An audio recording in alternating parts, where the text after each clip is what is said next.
महाराणा प्रताप को कहा आप आगे चले जाओ, तो चेतक घायल हो चुका था।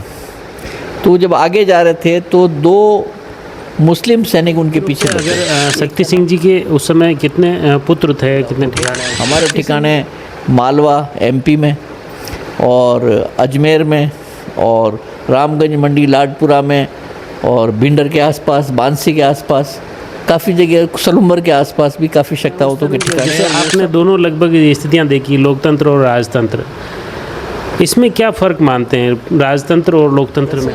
महाराणा प्रताप की और शक्ति सिंह जी की एक ही तिथि पे जन्म हुआ। मतलब आप सोचो कितने साल तक हमारे यहाँ पर फसल नहीं उगाई किसी ने, क्योंकि ये डर था कि मुगलों को इससे कुछ मिल जाएगा। मेवाड़ यात्रा के तहत हम प्रयास कर रहे हैं कि अलग अलग क्षेत्र की मेवाड़ की संस्कृति, मेवाड़ की परंपराएं आम जन तक पहुँचे।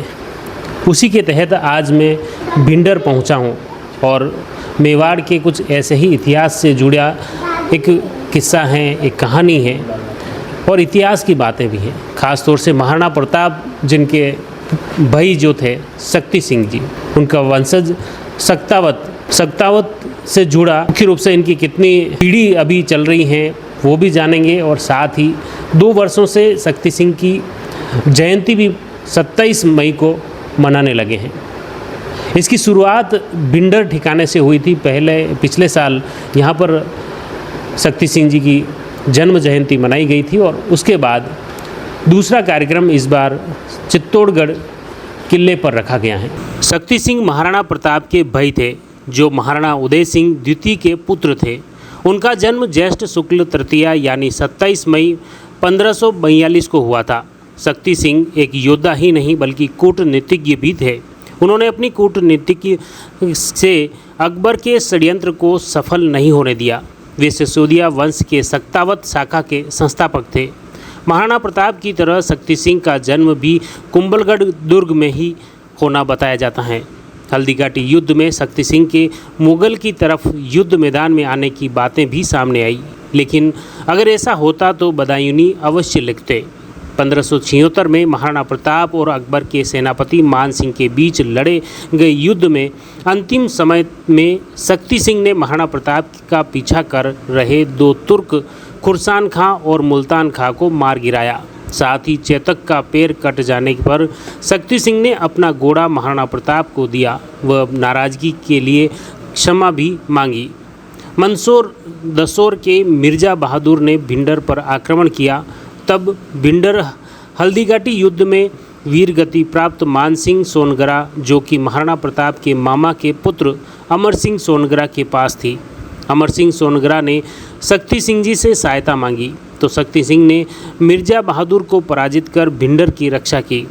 इस बात से महाराणा प्रताप काफ़ी प्रसन्न हुए और उन्होंने शक्ति सिंह को तुरंत बुलवाया और अमर सिंह सोनगरा को कोई दूसरी जागीर देकर भिंडर की जागीर शक्ति सिंह को सौंप दी, जहां वर्तमान में शक्ति सिंह के वंश में 17वीं पीढ़ी के महाराज रणधीर सिंह भिंडर हैं। अभी हमारे साथ में पूर्व राज परिवार से जुड़े रणधीर सिंह जी भिंडर, जो शक्ति सिंह जी के 19वें वंशज हैं, उनसे जानते हैं कि क्या पूरा इतिहास है सक्तावतों का और शक्ति सिंह जी की जो जन्म जयंती का ये जो शुरुआत हुई है वो कैसे हुई। महाराज साहब, सबसे पहले जयवर्धन न्यूज़ में आपका स्वागत है।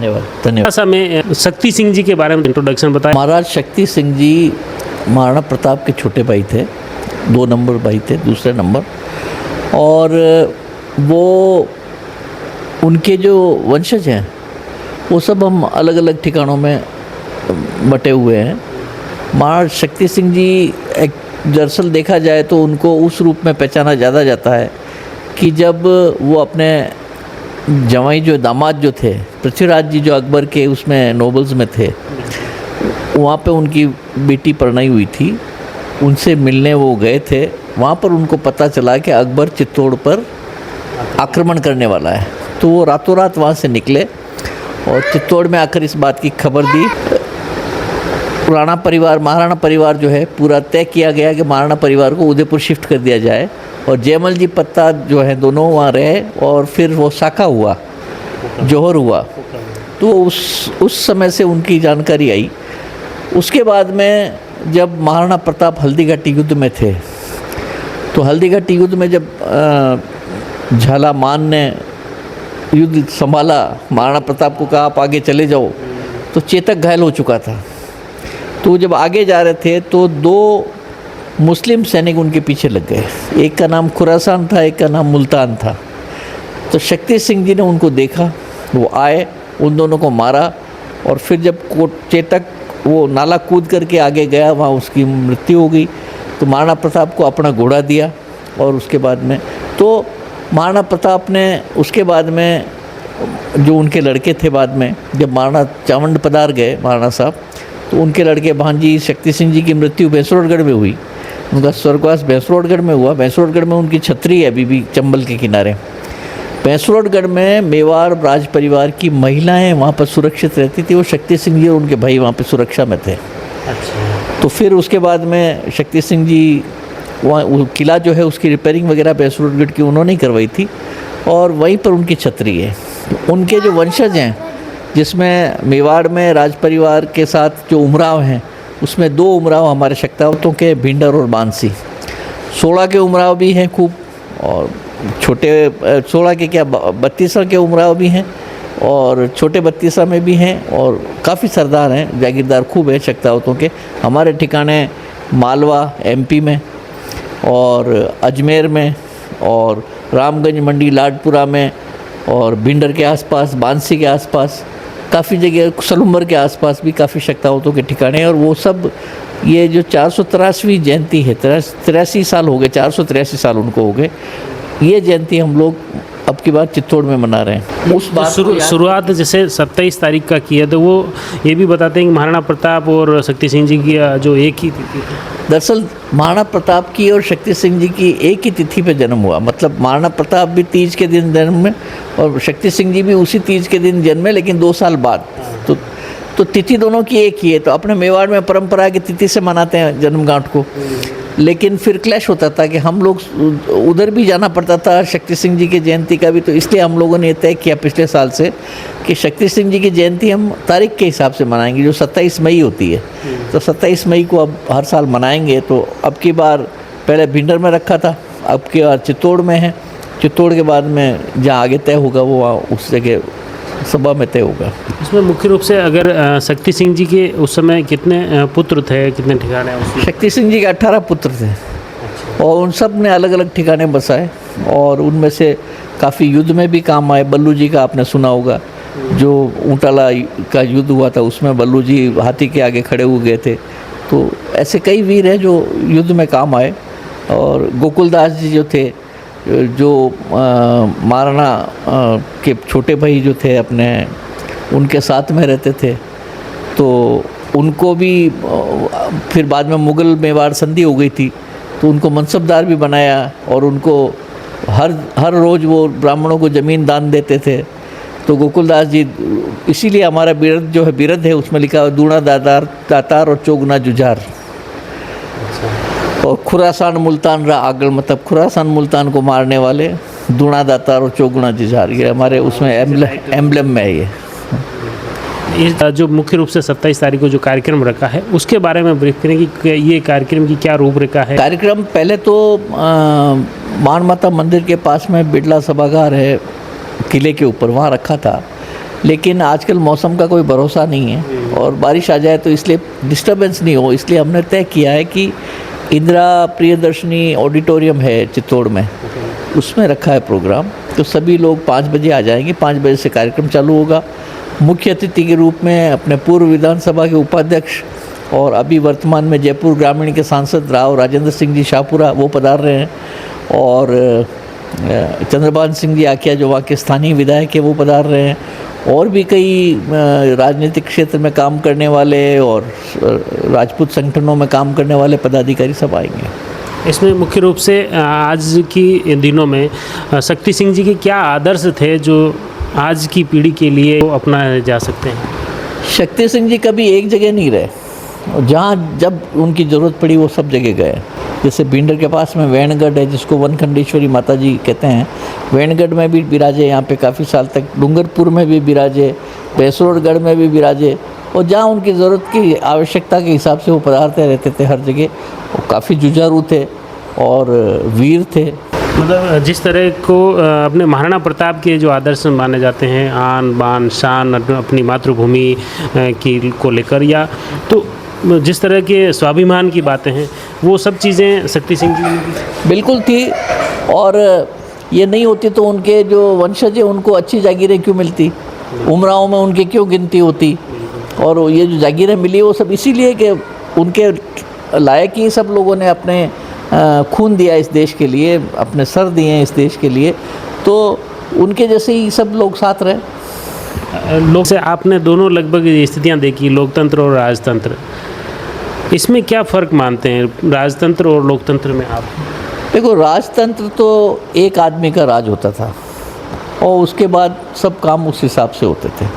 अब आजकल प्रजा का राज है, प्रजा जिसको चुनकर राजा बना दे वही राजा है। तो अब ये अलग सिस्टम है, डेमोक्रेटिक सिस्टम है ये। पहले ये था कि आपको न्याय जल्दी मिल जाता था, हो सकता है उसमें से 10% गलत भी मिलता होगा, लेकिन तुरंत मिल जाता था। अब आप 20 साल तक रगड़ते रहो, आपका फैसला ही नहीं होता, कोर्ट में केसेस बढ़ते जा रहे हैं। तो ये फ़र्क तो है। लोगों की सेवा करने के लिए पैदा हुए, बहुत कम राजा ऐसे होंगे जो निर्दयता की होगी, बाकी ज़्यादातर राजाओं ने सेवा की है, क्योंकि हमारे क्षात्र धर्म का कर्तव्य यही है कि हम जनता की सेवा करने के लिए पैदा हुए हैं। जैसे उनकी जगह आज लोकतंत्र में जनप्रतिनिधि चुनती, जनता चुनती है, अपना नेता चुनती है, फिर वो सरकार का बनती है, अलग अलग सिस्टम है। लेकिन फिर भी जो आपने बताया जुडिशरी सिस्टम है, दूसरे जो सिस्टम है जन कल्याण की बातें हैं, वो उनके पब्लिक के उत्थान को लेकर उस समय क्या प्रयास किए जाते थे? उस समय जैसे अकाल पड़ जाता था तो भंडार खोल दिए जाते थे। आपको ध्यान होगा कि उम्मेद भवन जो जोधपुर का है वो अकाल में बना हुआ है। इसी तरह से उदयपुर में अपने कई भवन ऐसे हैं जो अकाल में काम, लोगों को मजदूरी मिलती थी, काम करते थे। राजसमंद झील का भी जैसे का भी इसी तरह से बना था। तो ये तो क्या है कि उस समय तो एक तरफ तो लड़ना पड़ता था, एक तरफ जनता की सेवा करनी पड़ती थी, दोनों से। और जनता उस समय राजा के साथ जुड़ी हुई रहती थी। आप सोचो कितने साल तक हमारे यहाँ पर फसल नहीं उगाई किसी ने, क्योंकि ये डर था कि मुगलों को इससे कुछ मिल जाएगा। फसल अगर बोई तो मुगल ले जाएंगे, तो उनको कोई सामग्री नहीं मिले, इसलिए सब पहाड़ों में चले गए और महाराणा की मदद के लिए पहाड़ों में चले गए, और मुगलों को खुद को वहाँ से अजमेर से राशन लेके आना पड़ता था। उस समय मातृभूमि के प्रति वैसे तो महाराणा प्रताप जैसा कोई आदर्श है नहीं, पूरी दुनिया सलाम करती हैं, मातृभूमि के लिए, स्वाभिमान के लिए जाने जाते हैं। लेकिन उस वक्त देश के प्रति, अपने मातृभूमि के प्रति कितना समर्पण था, और आज की दृष्टिकोण में आज के लोगों में कितना जुड़ाव मानते हैं? देखिए, देश के प्रति तो आज भी लोग समर्पित हैं, इसमें कोई दो राय नहीं। लेकिन अब उस समय तो जान देनी पड़ती थी, लड़ना पड़ता था। अब आज देश के लिए हमको वोट देना पड़ता है, सही आदमी को चुनने की ज़रूरत है। कई बार हम गलत व्यक्तियों को भी चुन लेते हैं। फूलन देवी भी यहीं से जीत के गई है, तो लोगों ने वोट दिया तभी जीती। इसलिए ये तो लोगों को सोच समझ के वोट देना चाहिए कि हम किसको दे रहे हैं, अच्छे आदमी को देना चाहिए वोट। अभी जैसे ख़ास तौर से पाकिस्तान का जो अपने हमला हुआ, भारत ने जो तगड़ा जवाब दिया, हमारी सेना ने जो शौर्य दिखाया, उस पर पूरे देश ने गर्व व्यक्त किया। राजसमंद में भीम क्षेत्र का, क्योंकि वहाँ के ज़्यादातर सेना में लोग हैं, उदयपुर से भी काफ़ी लोग हैं, उन्होंने जो रिटायर फौजी थे उन्होंने यहाँ तक वीडियो जारी किए कि अगर सरकार हमें ज़रूरत पड़े तो हम हमारे तैयार हैं लड़ने के लिए, मरने के लिए। तो यूँ लगता है कि आज भी देश, अपने देश के प्रति, मातृभूमि के प्रति लोग समर्पित, बिल्कुल समर्पित है। मेरा तो ये मानना है कि जैसे अमेरिका में 2 साल आर्मी में रहना कंपलसरी है, वैसे ही हमारे भी नागरिकों को 2 साल आर्मी में रखना चाहिए, ताकि हम कम से कम ट्रेन हो, देश को ज़रूरत हो तो हम आगे जा सकें। बिल्कुल। हाँ, तो ऐसी स्थिति में हर वक्त सही, हर तैयारी रहे, हम हर आदमी लड़ने को तैयार रहे। ट्रेनिंग अगर हमारी हुई होती वैसी की वैसी, हम जाते लड़ने के लिए। बहुत बहुत धन्यवाद। काफ़ी चीज़ें पर चर्चा हुई आपसे, और ख़ास तौर से शक्ति सिंह जी के इतिहास पर भी चर्चा की, और शक्तावतों के बारे में भी आपने जाना कि उनके ठिकानों के बारे में भी जाना, और साथ ही महाराणा शक्ति सिंह जी थे, उनकी परंपराओं को, उनके आदर्शों को निश्चित तौर पर महाराणा प्रताप की तरह ही आज आम जन के लिए प्रेरणास्पद हैं। हमारा प्रयास रहेगा आने वाले एपिसोड में उनके जीवन से जुड़ी कुछ और दिलचस्प किस्से, कहानियाँ लेकर आपके तक पहुँचे। आप जुड़ी रही जयवर्धन न्यूज़ के साथ। धन्यवाद।